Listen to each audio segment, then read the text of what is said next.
An agent friend of mine recently said something that I haven't been able to get out of my head, and I needed a place to process it. Here's what he said. He said, the market right now, talking about the real estate market, the market right now is soft enough to negotiate, but fast enough to punish slow decisions. And I've been sitting with that for a while, and I want to let you guys kind of sit with that too, because I think there's some really important factors to pull apart and to show you what's actually happening in the market and how you could probably use this to your advantage. But if you don't understand this, it might end up actually costing you, right? So yeah, the real estate market right now, soft enough to negotiate, but fast enough to punish slow decisions. This means buyers have power, right? Like if you're looking to buy, especially in the new home space, you have time, you have leverage, you have options, you have all of these things. So if that's the case, how can the exact same market that's giving you all of these things punish you for being slow? Here's kind of the way that I've started thinking about this and really processing it out is these two things are not happening at the same level. So you've got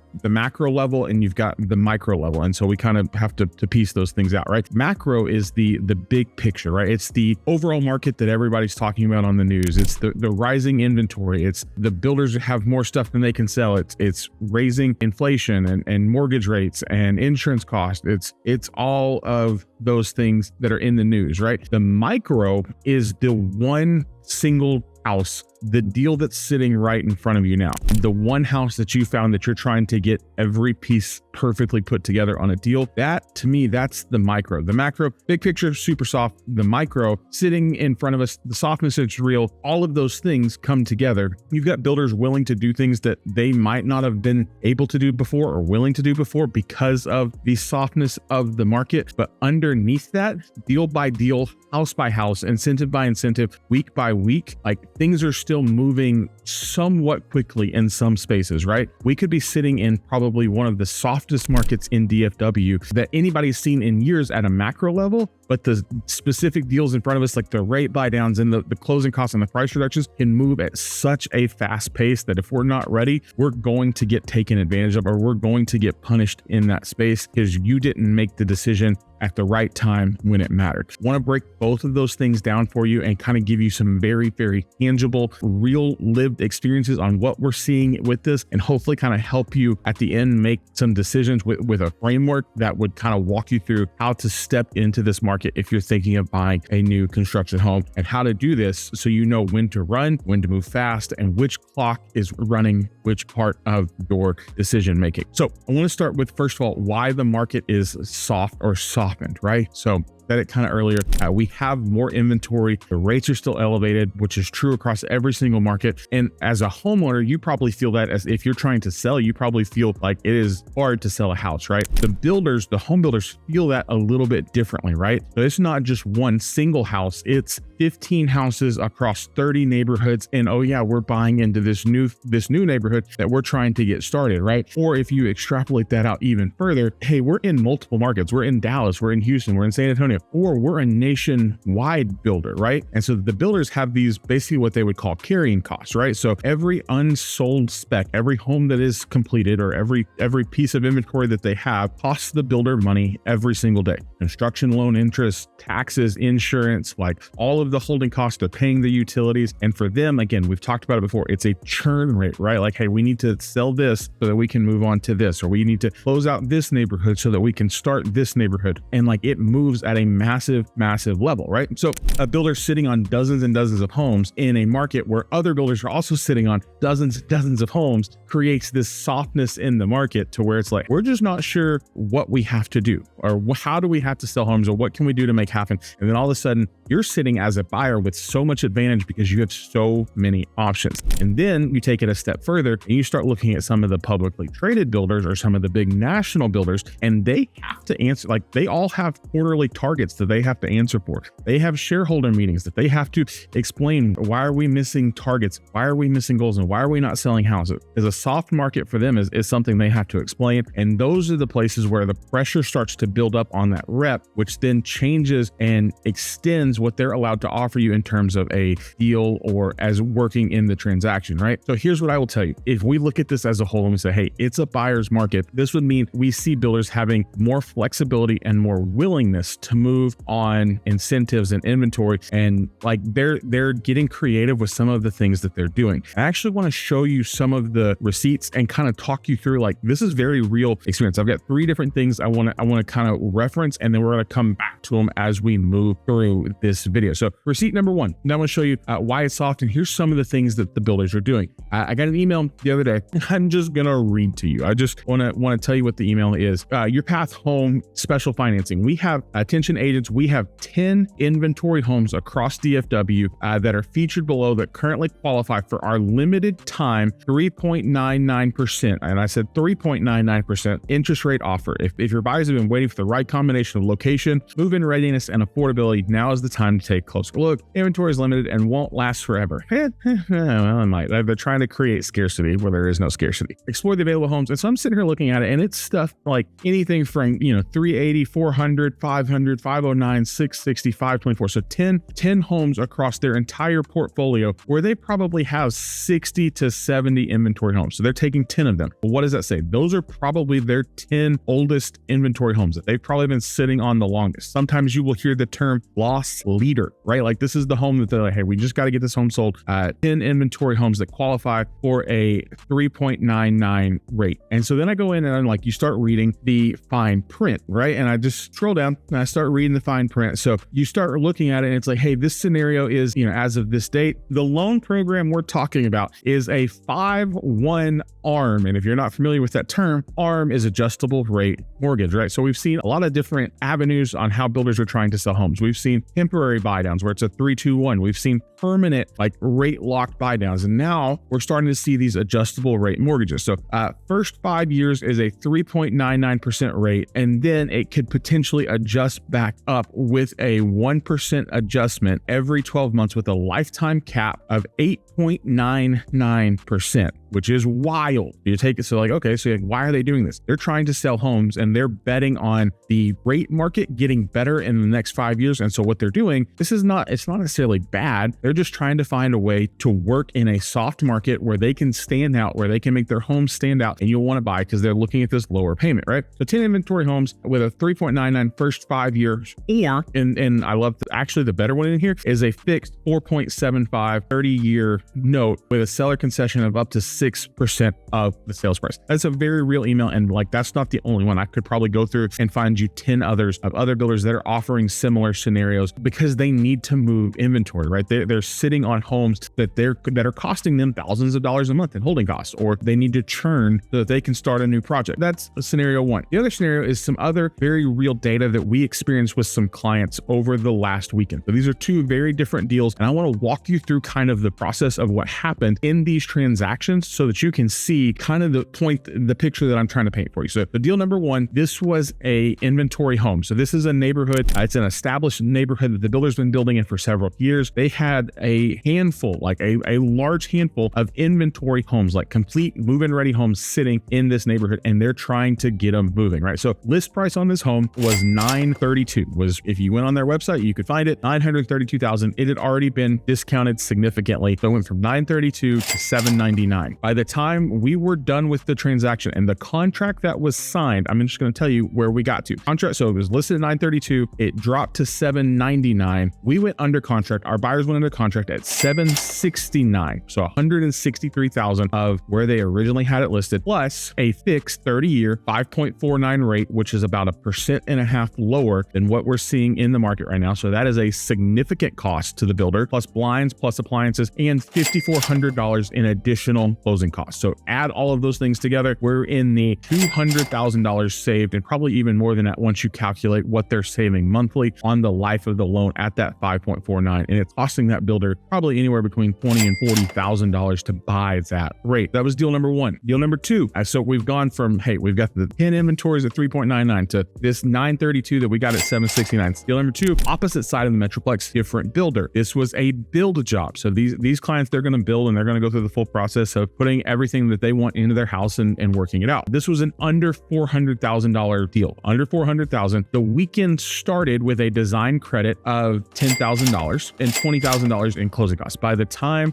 the client signed, here's what was included in their contract. So design credit went from $10,000 to $17,500. Closing cost credit went from $20,000 to $22,500. So we had a $2,500 increase there. Blinds included. They waived their $10,000 lot premium. So they would have paid $10,000 to get this bigger lot. They waived that. And their earnest money deposit went from $10,000 in the deal to a $3,000 deposit, right? Zero on the price movement because it was a build, all of it thrown into incentives to make the deal work for the client. So like, why am I telling you all of these things? We've got both ends of the spectrum, but it's the same, guys. It's softness. Like if we're looking at a market again that is soft enough to negotiate in, or soft enough to give us leverage, or soft enough to move and groove, but bad enough to punish us for being slow, right? What did we say at the beginning? But fast enough to punish slow decisions. Why is that the case? And why am I telling you all of these things? Opposite of the spectrum, the builders are out there trying to pull every lever, every knob. Hey, what can we do here? What can we do this to negotiate a deal with you guys to make something work that works for your family, right? Everything that's available on that deal that happens, right? And so this is very real. This is where they're experiencing these opportunities, and this is what we're seeing happen. So that's the macro level of why we're seeing it soft. Now let's go the other direction and let's talk about the speed, or why in some places it feels fast, right? So a soft market with tons of opportunity doesn't mean every deal sits waiting. Most people recognize this and they're out shopping because everybody's heard, oh, it's a buyer's market. We can do all these things. We can get all of this opportunity. And those that are doing it are taking advantage very, very quickly of those deals. So for example, if a builder says, hey, we're doing a 4.99 rate promo, what they're doing,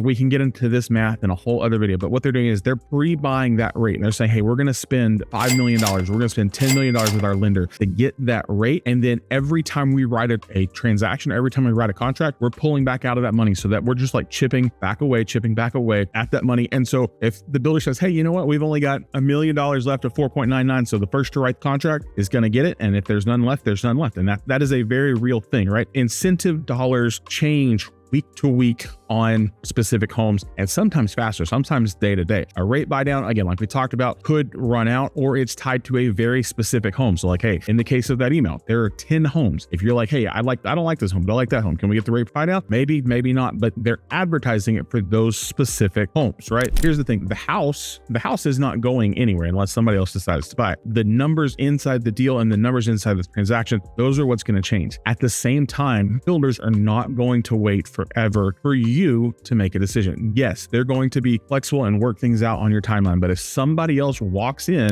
and they're like, oh, I'm ready, here we go, I've already looked at this house 3 times, they're not going to come back and say, they're going to go with whoever's ready to put their money on the table and move and group, right? So the mistake I see people make is thinking a buyer's market equals I can take as long as I want. Like, oh yeah, buyer's market means, we can just hem-haw around and we'll let them know like this week or next week or anything like that. It doesn't mean that. The correct version is your leverage, the leverage that you have is in the conversation, but the target on the house, this is a hard way to think, but the incentive dollars is a moving target, right? And it's not a standing offer. Like this is not going to be good forever. And if they tell you when they put a deadline on it, that usually means management is putting the deadlines on them. Now I want to go back and I want to give you the rest of these 3 scenarios. So let's go back to the email, right? Email says, in order to take advantage of this, buyers must contract by August 31st, 2026, real dated deadline to get that 3.99 ARM that they're looking at, right? It's date stamped, and even in the fine print says, hey, we can discontinue this at any time without prior notice. So there is a expiration date on those incentives or on those promos or however you want to look at it. On the 2 deals we were looking at this weekend, both of them had Sunday afternoon or Sunday close of business expiration date. We started them on Thursday, Friday. We were working them through the weekend, and management was putting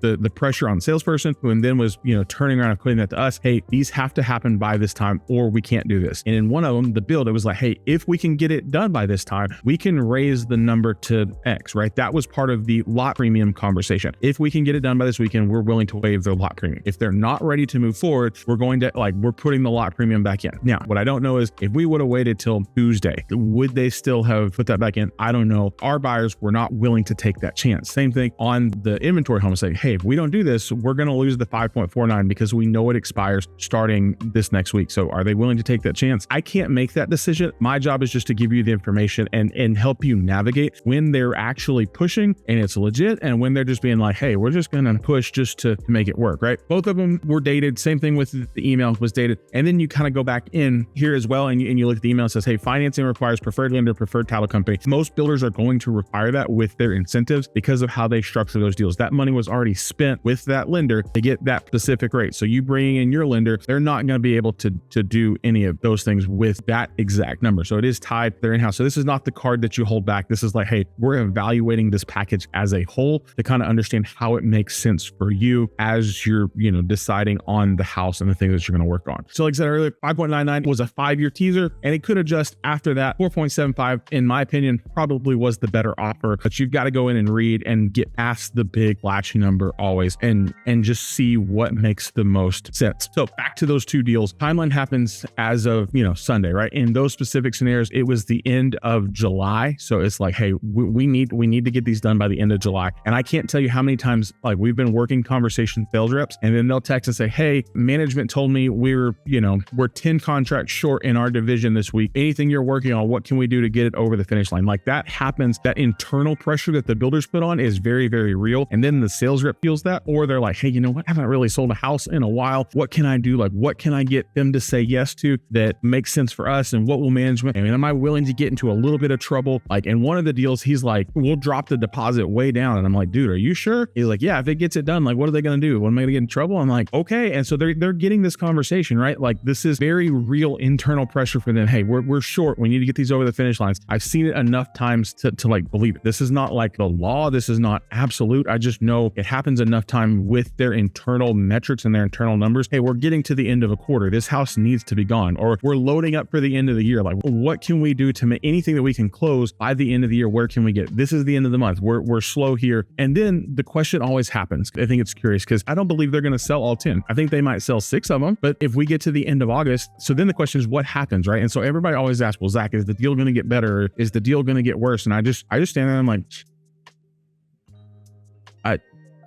I don't know, because what they're trying to do, they're trying to move every lever, or, hey, we're going to do a different rate structure, or the money to do this, like the market went up, so it cost us more. So we can't do that now because we need to move it into marketing over here, or we need to do this incentive that, like, they're taking an educated guess. Like, let's just be honest and call it what it is. Like the building companies that are building homes, they're looking at these deals and they're like, okay, well, we spent this much money and we sold these many houses and it made us this much money. Okay, well, let's do that again. Well, we can't do that again because it's going to cost us this much. Or, hey, we got to actually move and do land over here. Or like in some cases that's really confusing. It's like, hey, this salesperson sold 5 houses. Let's just totally take away, like we see something that's working and now let's just totally take it away. And then you're like, huh? And it doesn't make sense, right? It's a cycle. The deals disappear, but the opportunities don't, right? So like the deal on the 3.99 might disappear, but now that same house pricing is going to shift a little bit. And we're going to say, okay, well now we've got $30,000 in closing costs. And you're like, wait, what? And this is exactly what I mean. Like the big hole of the DFW market, especially with builders, especially in some of these fast growing suburbs where they have really outbuilt the buyer demand, that is slow. Like that is soft. You have room to take your time. When you start finding the specific house and you start working the specific deal and the specific numbers, that's where it starts to move fast. And that's where you start to get punished for being slow. So I've given you all the like nerdy information. Let me give you some practical thoughts on like how to framework this out or how to like scaffold this out. And as you're moving through this, I want you to be able to think about this intelligently, right? But here's the places where I would say we take our time. We take our time on community, obviously city, unless you absolutely know that, builder, floor plan, location. The softness here means you have time to compare. You have time to tour multiple communities. You have time to let the builders compete for you. Now you need to have similar builders competing. Like if you're trying to say, I've got a Highland over here and a Horton over here, like those are not similar. And that is not a fair compete because they're trying to do 2 totally different things. So here's the point where it's like, hey, stay composed, look at your backup options, understand this is where your leverage is. Understand that there are plenty of options out there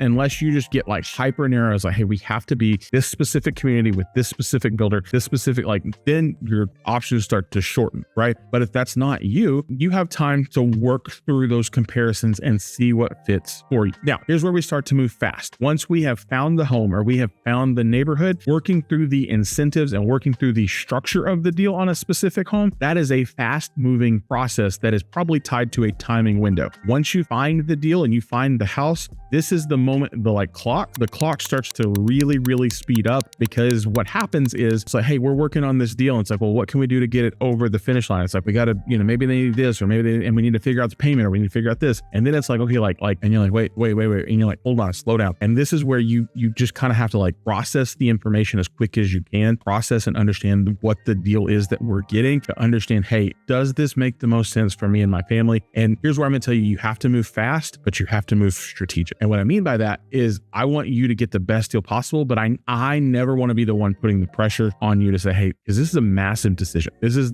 you're spending hundreds of thousands, thousands of dollars on a place for your family. You're spending a place for your kids to grow up in, for a house, for whatever your family story is. And I want to make sure that is right for you. So we've got to kind of move fast, but also want to give you the right amount of patience and understanding to do the things that we need to do. Diagnostics, if you're going to kind of do an autopsy or a diagnosis on this, especially if we're looking kind of in the inventory or in the builds, how long has the home been sitting? I've told you this before. It's hard to tell. If you look at it on Zillow or Realtor.com and it says probably anywhere between 160 to 200 days, most likely, not always, but most likely they put that house in the market when they started building it. And so in a build time on average, 180 to 200 days. So that house might not be done for a super long time. If you see it out there longer than that, then it's been there, it's been sitting for a while. Maybe you've been driving through the neighborhood and you've seen it, or you're watching it on their website. And it's just all these different dynamics. So how long has it been sitting? What's the community trending toward right now? Is this a brand new community where I